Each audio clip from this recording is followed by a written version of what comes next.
मैं दिनेश श्रीवास्तव, आप देख रहे हैं आपका अपना एडी लाइव। लोकसभा चुनाव 2024 क्षेत्र जमशेदपुर, और आज 22 तारीख है और कल 23 और 25 को यहाँ वोटिंग है।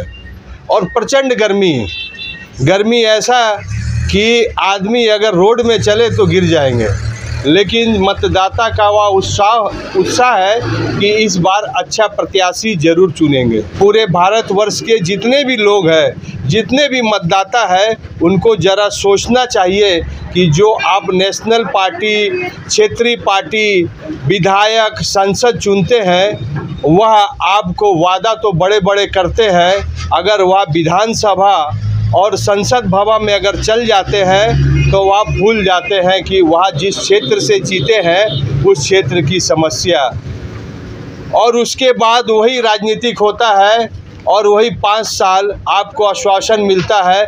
फिर 5 साल के बाद वो सूट बूट पहन के, झंडा लगाकर, प्रचार करके फिर आपके पास आते हैं, फिर वादा करते हैं कि हमें एक बार फिर वोट दीजिए, मैं आपको हर समस्या का समाधान कर दूंगा। और ऐसा ही सिलसिला लगातार चलते हुए आ रहा है। हमें लगता है कि आज देश 75 साल हो जा रहा है और हमें लगता है कि हमारे देश की जो मूलभूत समस्या है, शिक्षा, स्वास्थ्य और गरीबी, आज भी हमें लगता है कि उसके लिए जूझना पड़ रहा है। हम जिस क्षेत्र में खड़े हैं, यह जमशेदपुर का वह क्षेत्र है जो ग्रामीण और शहर को जोड़ता है। वह बड़ा बाकी का वह क्षेत्र है कि जमशेदपुर के लोग कभी अगर हाईवे घूमने जाते हैं, वैष्णो देवी धाम जाते हैं, भाड़ा घोड़ा घूमने जाते हैं, तो इस जगह से वहाँ जाते हैं। और जो बाहर से आते हैं, कलकत्ता से, उड़ीसा से, वह भी इस जगह में ज़रूर मुड़ते हैं, क्योंकि उनको जमशेदपुर शहर जाने के लिए आसान रहता है।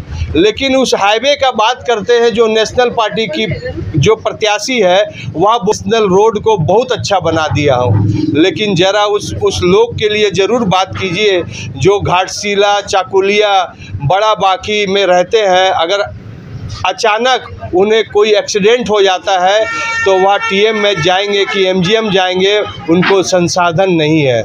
कोई अगर हाईवे में अगर चल रहे हैं, दौड़ रहे हैं और किसी कारण से एक्सीडेंट हो जाता है तो उनके पास कुछ साधन नहीं है, एम्बुलेंस नहीं है।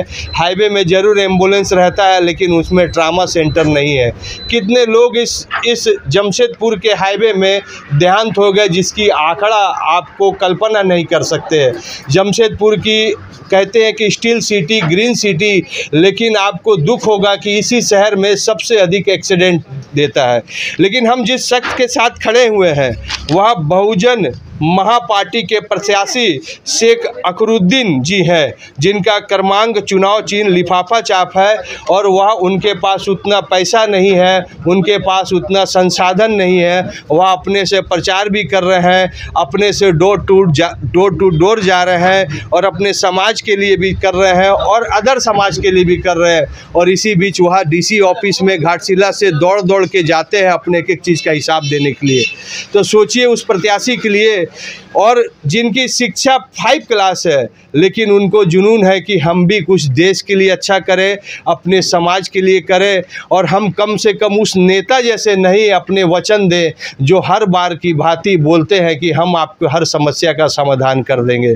तो हमारे साथ शेख अकरुद्दीन जी हैं, उनसे हम बात करेंगे कि आप अपने पूरे क्षेत्र में हर जगह कैंपेनिंग कर लिए। जी, हम अपना घाटशिला विधानसभा, बड़ागोड़ा विधानसभा, आपका पोटका विधानसभा, जुगसला विधानसभा, जमशेदपुर पश्चिम विधानसभा, पूर्वी सिंहभूम विधानसभा और जुगसला विधानसभा, इस सब क्षेत्र का हम डोर टू डोर जाके घर में मिले और माँ बहन से एक ही गुहार लगाए कि हमें एक बार वोट दे के विजय बनाएं, ताकि मेरा 11 गारंटी कार्ड है। सबसे पहले है मेरा जमशेदपुर लोकसभा में जो बंद पड़ा फैक्ट्री, केबल कंपनी, जो गैर सरकारी है, वो कभी भी खोला जा सकता है अगर सरकार उसको सपोर्ट करे तो। और Hindustan Copper limited, Musabani mines, जो सरकारी है, लेकिन उसको भी स्टेट गवर्नमेंट और सेंट्रल गवर्नमेंट दोनों मिलकर बंद करके रखा है। वहाँ कम से कम 20 से 30 हज़ार आदमी का रोजगार हो रहा था अस्थायी रूप से, लेकिन अभी उस फैक्ट्री में 225 आदमी अस्थायी रूप से काम कर रहे हैं, जो बैठ के उसको 1-1 लाख रुपया दिया जा रहा। और अस्थायी रूप से जो मजदूर है 365, वो उसको 6 रोज़ का काम, कभी 15 रोज़ काम महीना में दे रहा। क्या इससे उस परिवार के पालन पोषण हो सकती है? उनके बच्चे के पढ़ाई लिखाई हो सकती है? उनके पर्व त्यौहार में कपड़े का जो भी खरीदना है, क्या उससे उसको लाभ मिलेगा? इसीलिए मेरा दावा है कि अगर मैं जमशेदपुर लोकसभा से चुनाव जीतते हैं तो मैं cable company Jamshedpur, Hindustan Copper limited, आपका मोहबंदर घाटशिला मुसाबनी माइंस जो है, और आपका सिल्वर फैक्ट्री धलबुंगर जो बहुत ही गैर सरकारी है, अगर उसको भी सरकार थोड़ा सपोर्ट करता तो वो भी खोल देगा। आप घाटशिला में रहकर केबल कंपनी के बारे में सोचते हैं, SCL के बारे में सोचते हैं, और क्या सोचते हैं आप? देखिए, रोज़गार के लिए अगर लोगों को फैक्ट्री नहीं खोला जाएगा तो उसको रोज़गार कहाँ से मिलेगा? जब तक उसे रोज़गार नहीं मिलेगा तो उनका परिवार का पालन पोषण कैसे होगा? आज नेशनल हाईवे बन गया, सुंदर मान रहा है, लेकिन क्या उससे पेट भरेगा? रोज़गार के लिए माइंस, फैक्ट्री सब खोलना ज़रूरी है। अगर मुझे वोट करके आप दिल्ली लोकसभा प्रतिनिधि बना के संसद भेजेगा तो मेरा वादा है, मैं सबसे पहले cable company Jamshedpur, Hindustan Copper Limited, mines Musabani, Maubhandar कारखाना सबको खोलेंगे। सिल्वर फैक्ट्री भी खोलना है। तीसरी बात है कि आपका एयरपोर्ट जो धलबुंगर में है वो अंग्रेज का बना हुआ एयरपोर्ट है। वहाँ ज़्यादा से ज़्यादा 5 से 6 महीना लगेगा। रिपेयर अगर कर दिया जाएगा तो 6 महीने के अंदर एयरपोर्ट खोला जा सकता है। मगर स्टेट गवर्नमेंट, सेंट्रल गवर्नमेंट दोनों ने ही इस पर राजनीतिक का रोटी पका रहा है। जब वोट आएगा तभी कहेगा हम एयरपोर्ट खोल देगा। उसका पहले तो 4 साल, 5 साल, 10 साल विद्युत ऋण महत्व रहा। अभी 10 साल का बाद उसको NOC मिला, एक कागज़। तो ऐसे 10 साल उसको पार कर दिया। 10 साल में हमारे मुस्लिम समाज के लोग हैं जो हज करने के लिए हज बैतुल्ला मक्का मदीना जाता है, उसको बहुत से परेशानी होता है। जैसे उसको रांची या कलकत्ता या हैदराबाद या मुंबई जाने पड़ता, तभी उसको हज करने के लिए जाने पड़ता, उम्रा के जाने के लिए पड़ता। अगर हमारा धलबुंगर एयरपोर्ट खुलेगा, बनेगा, उसको मैं प्रयास करूँगी कि अगर मैं जीतता हूँ तो 6 महीने के अंदर एयरपोर्ट को खोलने का सबसे पहला मुद्दा है मेरा एयरपोर्ट खोलना। क्योंकि धलबुंगर एयरपोर्ट भारत में एक ऐसा जगह है, बेहतरीन जगह है कि जंगल एरिया है, पहला शांत एरिया है, दूसरा नेशनल हाईवे बगल में है, धलबुंगर रेलवे स्टेशन उसका बगल में है, तो बहुत सुविधा है। यहाँ से उड़ीसा के भी लोग आके यहाँ से जा सकता, बंगाल के भी लोग आके जा सकता। विद्युत ऊर्जा महतो जी बोले कि मैं बहुत विकास किया हूँ, मतलब इतना विकास किया हुआ कि आप सोच नहीं सकते हैं। रोड बन गया, नाली बन गया, एयरपोर्ट का अप्रूवल हो गया, फिर उनको चुनाव में खड़े होकर प्रचार करने की क्या ज़रूरत है? कोई सांसद होकर अगर झूठा वादा करेगा तो उसका मैं प्रमाण देती हूँ। ये देखिए, हम हुल्लुंग एक बस्ती है दामपड़ा क्षेत्र में, जहाँ सबर परिवार के लोग रहते हैं, जिनका 2 जल मीनार खराब है 6 महीना से। इतना गर्मी में भी सबर पर भी ध्यान उनका नहीं गया है, तो आम जनता का बस कैसी जाएगा? सरकार का नियम है कि सबर को पहले चांस देना चाहिए सब चीज़ में, लेकिन उसको कहाँ? देखिए आप हुल्लुंग में आज प्रभात खबर का देख लीजिए, हुल्लुंग में 2 जल मीनार बना हुआ, दोनों खराब है। उनको इतनी कड़ी धूप में 6 से 7 किलोमीटर दूर से जाके नाला से, झरना से पानी ला के पीने पड़ रहा। ये दुख की बात है। और आप कह रहे कि हमने विकास किया। विकास, आप फैक्ट्री बांधे, Hindustan copper, cable company, silver factory, airport, और पानी का भी व्यवस्था बहुत दुरुस्त नहीं है। और घाटशिला के जमशेदपुर लोकसभा में एक मेडिकल कॉलेज बढ़िया होना चाहिए था, घाटशिला और बड़ागुड़ा के बीच में। जैसा आपका दामपड़ा क्षेत्र है जहाँ जंगल एरिया है, वहाँ अगर एक मेडिकल कॉलेज खोला जाएगा, एक इंजीनियर कॉलेज खोला जाएगा, BEd खोला जाएगा, तो बड़ागुड़ा, घाटशिला और बंगाल को कवर करेगा। वहाँ से शिक्षित नौजवान जो भी पढ़ लिख के आगे बढ़ेगा तो हमारा देश के लिए सेवा करेगा, हमारा आम जनता के लिए सेवा करेगा। आज भी हमारा देश जब भी वोट डालता है वह भारतीय सोच के नहीं डालता, वह हिंदू और मुस्लिम के सोच के लिए डालता है।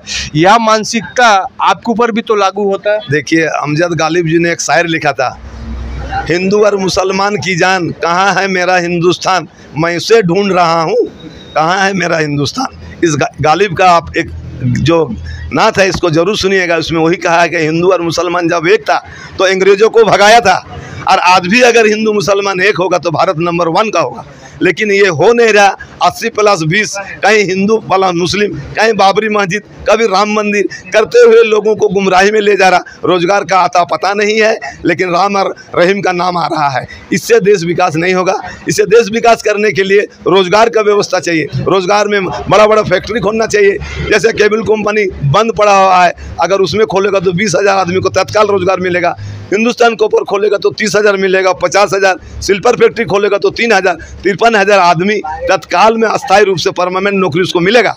फिर एयरपोर्ट है, एयरपोर्ट में ऑटो रिक्शा वाला, उसको भी रोजगार मिलेगा।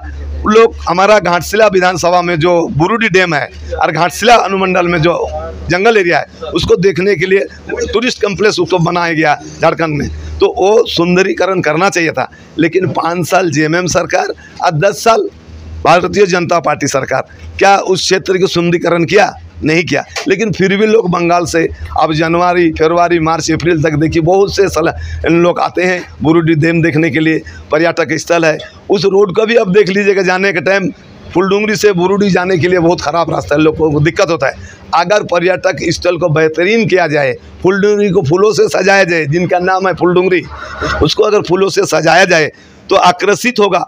यहाँ उस फुलडुंगरी में धर्मेंद्र जी ने सत्यजीत फिल्म का शूटिंग किया था, शर्मिला टाइगर धर्मेंद्र जी उस फिल्म में सत्यजीत में फिल्म काम किया था। तो आपका जन्म स्थल यही झारखंड घाटशिला है? हमारा जन्म स्थल फूलपाल मुस्लिम बस्ती में है और मैं 32 का खतियानधारी हूँ, मूलवासी हूँ और मैं भारतीय हूँ और एक इंडियन मुस्लिम हूँ।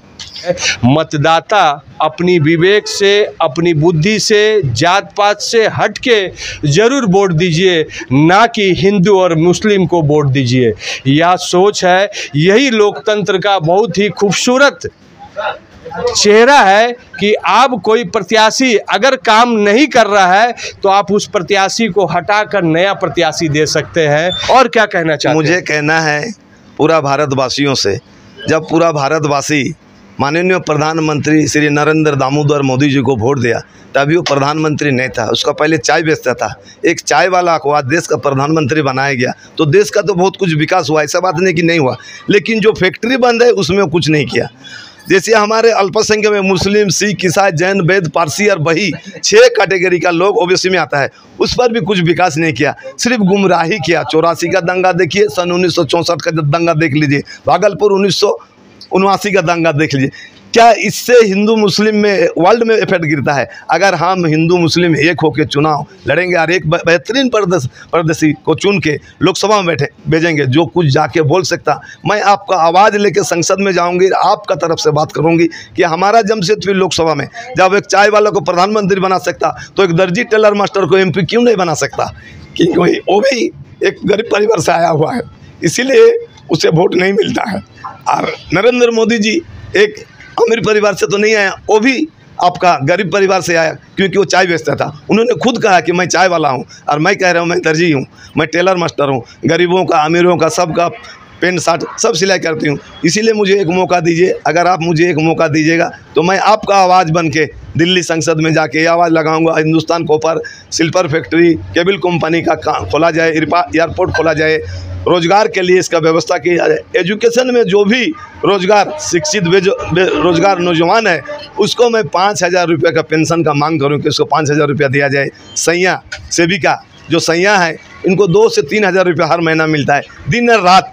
अगर वो ठंड के मौसम में भी सैया घर में सोया रहती तो मेरे पेशेंट को लेके हॉस्पिटल जाना है तो रात 12 बजे भी, जनवरी महीना का माफिक ठंडा में भी वो बिस्तर छोड़ के उस परिवार के स्वास्थ्य के लिए, उसके ज़िंदगी के गुजर अपना परिवार को छोड़ के उसको हॉस्पिटल पहुंचाया जाता।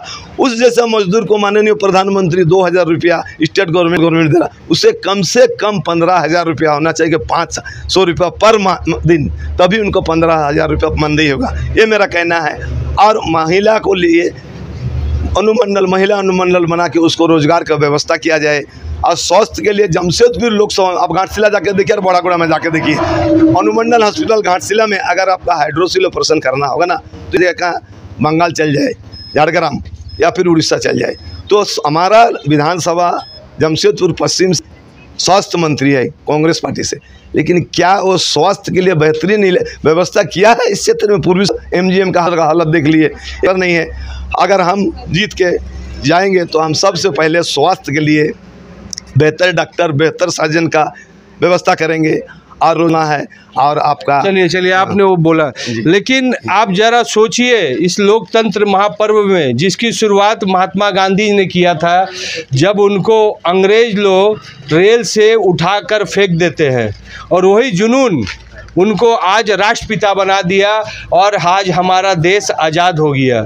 लेकिन आज भी वह समस्या है स्वास्थ्य की, शिक्षा की। हमें लगता है कि बहुजन समाज पार्टी, बहुजन महापार्टी प्रत्याशी शेख अकरुद्दीन ने भी वही, मैं अपने घर के लिए जरूर, मैं दूसरे के पैंट, लेकिन मैं देश को बचाऊंगा। जिस प्रकार एक व्यक्ति को अच्छा से करवा स्मार्ट बन जाता है कि यह भी अपने क्षेत्र के लिए, जमशेदपुर लोकसभा के लिए उनको भी सजाने का काम कर रहे हैं और इसीलिए मैदान में जरूर उतरे हैं और अपने क्षमता से, अपने शक्ति से, अपनी आर्थिक दृष्टिकोण से वह खुद प्रचार कर रहे हैं। हमें लगता है कि राजनीतिक में ऐसा व्यक्ति को जरूर आना चाहिए, क्योंकि राजनीति सिर्फ पैसा वालों की नहीं है, राजनीति गरीब वालों की भी है। और हमें लगता है कि बहुजन महापार्टी प्रत्याशी शेख अकरुद्दीन इसी विषय को, इसी शब्द को, यही समस्या को समाधान करने के लिए मैदान में उतरे हैं। एडी लाइव का वीडियो को लाइक कीजिए, चैनल को सब्सक्राइब कीजिए। एडी लाइव की पूरी टीम की ओर से सभी को धन्यवाद। जोहार।